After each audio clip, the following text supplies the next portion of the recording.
Few names in music history shine as brightly or as enduringly as Paul McCartney.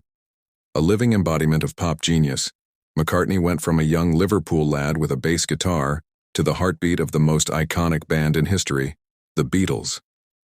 But unlike many stars of the 1960s who faded into nostalgia, McCartney evolved, thrived, and redefined musical longevity. From crafting timeless Beatles hits to headlining global stadiums into his 80s, Paul McCartney isn't just a rock star, he's a musical force of nature. This is the story of Paul McCartney then versus now. A story of talent, transformation, tragedy, and triumph.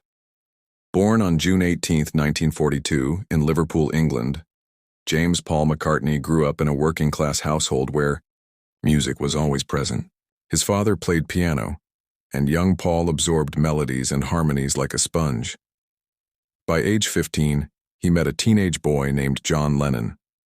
The two bonded instantly over a shared love for American rock and roll. With Paul's musical instincts and John's rebellious wit, the foundation of the Beatles was laid. With George Harrison and Ringo Starr completing the quartet, the Beatles exploded into global fame. From 1963 to 1970, McCartney co-wrote some of the most enduring songs in music history. Hey Jude, Yesterday, Let It Be, and countless others. McCartney wasn't just the bassist, he was the melody maker, the workhorse, the perfectionist. Beatlemania wasn't just a craze. It was a cultural revolution, and McCartney was its calm, creative engine. In 1970, the Beatles broke up. The news shook the world. Behind the scenes, tensions had been building. Creative differences, business disputes, and personal shifts took their toll. Paul was devastated. He fell into depression. But he didn't stop. He couldn't. Music was his lifeline. Soon after the breakup, Paul formed a new band with his wife Linda called Wings. It was risky. Following up the Beatles was nearly impossible. But McCartney soared. Hits like Band on the Run, Live and Let Die, and Silly Love. Songs proved Paul's genius wasn't confined to the 60s. The 70s became his rebirth. Wings topped charts, sold out arenas, and reintroduced Paul to a new generation. Paul's personal life was deeply intertwined with Linda. Their marriage was one of rock's most enduring, loving unions. But in 1998, Linda died of breast cancer. Paul was shattered. Grief consumed him. But even through sorrow, he turned to what he knew best: music. He released deeply emotional works and leaned into classical compositions. In the 2000s, Paul's legacy grew even larger. He collaborated with artists like Kanye West and Rihanna, showing he could adapt to modern sounds. He headlined massive events, from the Super Bowl halftime show to the London 2012 Olympics. In 1997, he was knighted by Queen Elizabeth II, becoming Sir Paul McCartney. Even after 5 decades, he was not resting. He was evolving. Into his 70s and 80s, McCartney continued to tour the world. His concerts weren't short nostalgia trips, they were energetic, emotional, and electric. He played 3-hour sets filled with Beatles classics, Wings anthems, and new material. His stamina stunned audiences. People half his age couldn't keep up. McCartney had become a symbol of timeless energy.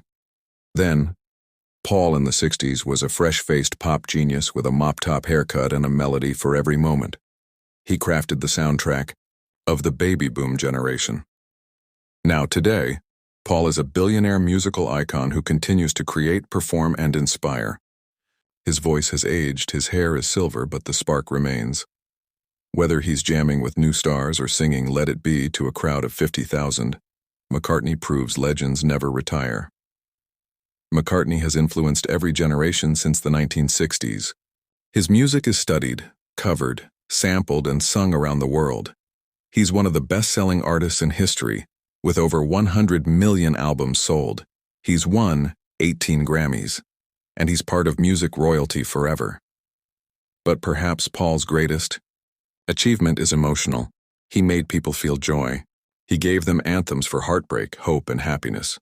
He reminded the world that even as it changes, good music and good people endure.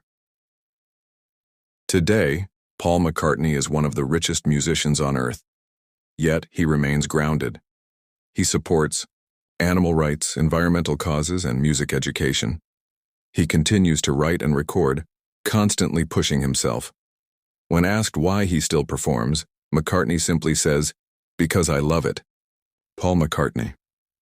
Then versus Now is more than a story. It's a testament to endurance, evolution, and artistic excellence. From Liverpool pubs to world stadiums, from love songs to symphonies, from Beatles bassist to cultural icon, Paul McCartney is still here, still singing, still relevant. A legend not because he once was, but because he still is. If you enjoyed this deep dive, subscribe for more Then versus Now stories of living legends.